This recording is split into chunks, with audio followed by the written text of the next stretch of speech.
Hello, dear community. I am finally feeling alive enough to film you a proper video and tell you a little story, fill you in on all the things. I want to share with you some stuff about mold and the three main things that I've kind of aligned myself to get myself through this really shitty time. But first, trigger warning, I am going to talk about mental health, I'm going to talk about body stuff, and I'm going to swear a lot because 2021 has been a fucking shit show. So if that's not your vibe, you can go ahead and skip this video. Okay? So, first of all, where am I? This is my childhood bedroom, and it's in Santa Barbara. I used to sneak out this window. I had a rope ladder in high school, and I would sneak out at night, and you actually have to you scramble down halfway because it only went halfway. This is on the second story, and then you have to launch into the hedge to get all the way down. It was a lot of fun. So what are we doing in Santa Barbara, or what am I doing in Santa Barbara? Last I was really active in my community and sharing with you, I was living in the desert, and yes, we still have 5 acres in the desert. It's just raw land though, so we can't actually live on it. And I am up here because I have had such a horrible time with mold. So I do want to share a little bit about mold illness just to normalize it. Yeah, so basically mold wants to decompose you. It wants to turn you into a rotten log. And that's pretty much how I felt. I felt like I was dying. But it's really difficult to communicate this in sort of the medical world because I've noticed that established medical people, they tend to think of mold in terms of mold allergy and not the chronic inflammatory reaction that is mold illness. And I think this is because of patriarchy and ableism, probably some other isms. Mold really affects the elderly and folks who are immunocompromised and women as well. So what happened was we moved to the desert and things were going great for about 3 weeks. And then I started having these horrible panic attacks, a lot of fear and paranoia at night and really intense insomnia. And I was really afraid that someone was break into the house. I had this sense that we were being attacked. And I can look back on that now and see that as really a sign from my body that, hey, this isn't a safe place, something's not right, you should leave. In addition to that, my gut was getting really irritated, and I already had been struggling with it for a long time because I had parasites and then I had yeast overgrowth and it would just not go away. And that's a really common sign of mold illness if something just won't go away and you do all the things and it won't go away. So what I've noticed about mold is that, and this is just my opinion, right? This is what I've noticed is that, well, it's multi-system and multi-symptom. So it kind of affects every system in the body and you'll show symptoms in different areas. What I've noticed is that it tends to show in the area that you're naturally imbalanced. So I'm Vata dosha, so I have a lot of space and air, and I naturally struggle with my nervous system and with my digestion. So that's really where I was showing all these symptoms. Someone who's more Kapha dosha might struggle with a lot of lung congestion, a lot of mucus. I didn't have any of that. I started having really gnarly insomnia and shortness of breath. I could just not breathe. And it was really hard. And that went on for mid-March until my birthday in mid-May, when on my birthday, the ceiling of the bathroom just caved in and there was all this water and all this mold. And I was like, holy fuck, this is awful. This is the kind of birthday present the universe gives you when the universe is like, congratulations, you're an adult. Have some mold. And man, I mean, I put my head in the mold hole, and this is something you should never ever do. Never put your head in a mold hole. I was trying to be helpful because, you know, females are socialized to be like pleasing and nice and helpful. I was trying to help the maintenance guy figure out where the leak was, so I put my head directly in the hole with all the mold. And the next morning, my symptoms went through the roof. I had like bloodshot eyes. I could not breathe, splitting headache. I felt like garbage. I felt like I was starting to die, really. And I went into massive survival mode and was like, I'm out of here. It's my birthday and I am getting fuck out of here. So I came up to Santa Barbara. And thus began this really difficult experience. Like, out of the hard times of my life, this is top 3 for sure. Mentally, it was awful. So mold, again, it affects all the systems in the body, and it really affected my nervous system. So I started having terrible anxiety, like through the roof panic attacks, insomnia, wouldn't sleep at all for like nights and nights. I was just up wired. And the nights were so, so dark. And I want to talk about mental health because I feel like we need to normalize it as something that is okay to talk about, and it's safe to talk about, and it's good to get support, and it's not something shameful, right? Our lives are cyclical. We go through cycles. So I went through like a very difficult cycle. I'm coming out of it now, so we can start to talk about it again. But these super dark nights where I'm just in the pit of despair, like so much depression, so much anxiety. I felt like I didn't want to live anymore. Like I thought about walking off a bridge. I was like, I cannot do this anymore. I can't go through this. And sometimes, not all the time, sometimes I would call Gabe and he would talk me through these really brutal moments. And I just want to take a moment to appreciate my incredible partner who believed me and was down there at the pits of darkness with me, telling me, this is horrible. It feels like it's never going to end, and it's going to end.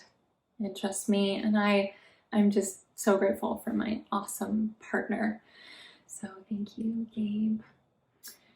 Yeah, so dark mental health issues, like the filter that you have on your face when you go to the grocery store and you're like, oh, I'm having a shit day, but I'm gonna like and like buy stuff. That was gone, like totally gone. I had absolutely no filter, no control. I just was in massive survival mode.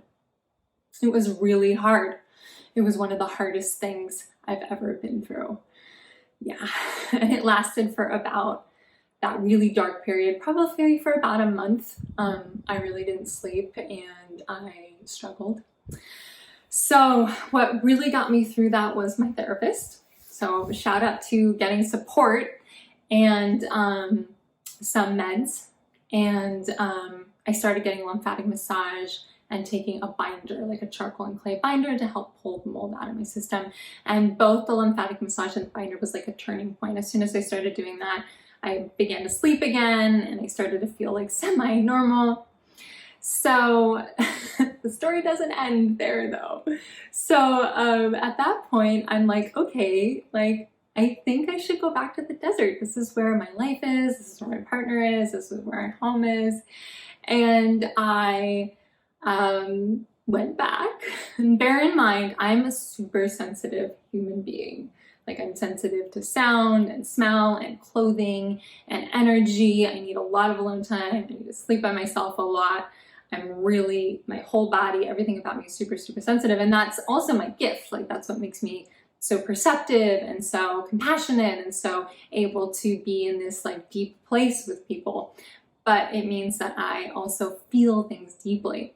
So I would go back to our place in the desert and I would have like this intense survival response where I was like, flee, flee, flee, run away.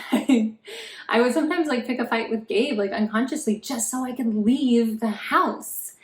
And I did that a couple times. Like I would come back to Santa Barbara and be like, that was fucking horrible. I'm gonna go back to Santa Barbara. Then I would go back to the desert and be like, I want to be with you, Gabe. And then I'd be like, fuck, this is terrible. And I'd go back. I think I did that 3 times. It was crazy making. I mean, that will drive you crazy, back and forth, back and forth. And what ended up happening was I got an ERMI test. So in mold remediation, so like a little mold remediation info, you can do air sampling and you can do dust sampling. So air sampling can cause a lot of false negatives, and that's what we had done initially. Dust sampling kind of shows you the collective moldiness of your environment. And eventually I got those results of the ERMI test back, and they were like, yeah, our place is like extremely moldy. Like still, even though the mold is gone, all that debris has spread through the air and like covered every surface.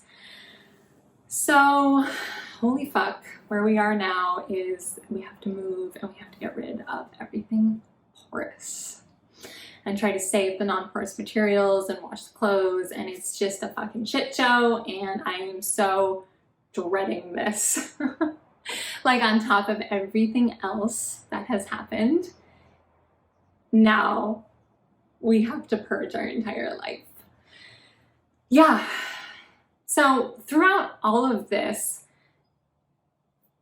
I also am having these really difficult things happen that a lot of it I can't really talk about because they're not my secrets. It's not my story to tell, but the kind of things in life that really suck, that like fill you with sorrow and grief and fear and uncertainty. And it just felt like I would start to get better or feel a little better, and then life would just bam, knock me down again. This other thing would happen, and then I would do it again and again and again. And it was a constant barrage of like traumas, small ones, you know, layered on top of the mold crisis, layered on top of the layers of trauma that I'm peeling away because I'm in this super intensive program. I'm becoming a coach in sex, love, and relationships, and it's like the top of the line program, but it is a lot of fucking work, and it's a lot of deep inner work. So basically, 2021 has been a deep dive into pain and suffering and compassion and a little bit of healing. I'm starting to feel the healing a little bit. Yeah, it's been rough. It's been really, really rough. In addition to all of that, there's the pandemic going on, and my business is really struggling. Like I'm really having a hard time in my business, the hardest time I've ever had since I started it. And so when I look back at everything that happened, I can see how I was thinking like, okay, you're not sleeping because you're having anxiety because like, you know, the world is falling apart. I'm like, okay. And really, I was rationalizing something that I wish I had trusted this deep knowing of my body, which was like, this isn't right. Like something here isn't right. It's not, you don't normally have this level of anxiety and insomnia. And so that's a little like, you know, you have to find your own way into trusting the messages, the wisdom, the voice of your body. But in hindsight, I see that that was a voice that I was trying to rationalize with life stuff. And I think I want to share with you the 3 things that I aligned myself to during this super horrible experience. And you can, you know, meditate on them, see if they land for you. So the first one, which feels like kind of, I mean, I'm apprenticing myself to it. I don't necessarily believe this or feel this all the time, but it is something that I'm choosing to believe, is that life is inherently good. So what does this mean? This means not that what happens in life is necessarily good, like for example, mold or racism, but the energy that flows through us, the part of me that animates me, that guides me, that makes me special, right? That makes all of us special. That flow of magic, that is inherently good. And so I don't like believe this, right, all the time, but I choose to apprentice myself to this belief because it helps me stay moving in the flow. It helps me stay grounded and not so much in blame or self-blame or circling in pits of despair, although that still happens. So life is inherently good. Like the flow of energy is inherently a good one. and the truth will set you free. So this was, whew, my God, was I living this. The truth will liberate you. Like I said, lost that mask that, we wear to be socially acceptable. And I was just like one giant vibrating nerve of truth. Like on my mat, doing my practices, doing my pleasure practices, crying my truth, screaming my truth, spitting, writhing, moaning, doing all the things to be as embodied, as truly deeply embodied in the felt sense of what I was going through. I didn't want to bypass this. I didn't want to make it like a positive thing. I didn't want to in any way diminish the power that is that the bottom, when you hit bottom and you just crawl along there, and what comes up for deep healing and deep integration. So I believe that the truth will set you free if you can take the time to feel it, that somatic, embodied, felt sense of what is here and now, and then express that as fully as you need to. And finally, I just searched for goodness, which is really hard when you're having a shitty time, right? Like there isn't a lot that comes up as good. You haven't slept, I didn't sleep for days. My life is falling apart. I was in so much emotional pain, mental anguish, and literally the only thing that I found that was like good was coffee. Like that's what I got out of bed for in the morning, was coffee.